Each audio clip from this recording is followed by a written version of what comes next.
அழிக்கும் கடவுள் அப்படின்னு சொல்லப்படுபவர் தான் சிவபெருமான். மற்ற தெய்வங்களுக்கு இல்லாத பல்வேறு தனித்துவமான குணம் சிவபெருமானுக்கு மட்டும்தான் இருக்கு. சிவபெருமானோட நெற்றிக்கண் பத்தி நம்ம எல்லாருமே கேள்விப்பட்டிருப்போம். இது எதற்காக இருக்கு? அதிக கோபம் வெளிப்படும் போது சிவபெருமானோட நெற்றிக்கண் திறக்கும் அப்படின்னு சொல்லுவாங்க.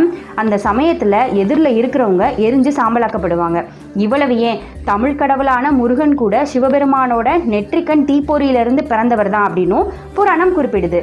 நெற்றிக்கண்ணோட வரலாறு என்ன அப்படின்னா, சதிதேவி இறந்த பின்னாடி சிவபெருமான் மீளாத துயரத்துக்கு உட்படுறாரு. அதன் காரணமாக சிவபெருமான் ஆழ்ந்த தியானத்துக்கு செல்றாங்க. அப்போதான் சதிதேவி மீண்டும் பார்வதியாக பிறந்து சிவபெருமானை திருமணம் செய்யறதுக்கு தயாராகிறாங்க. ஆனாலும் சிவபெருமானோட தியானத்தை கலைக்க முடியவே இல்லை.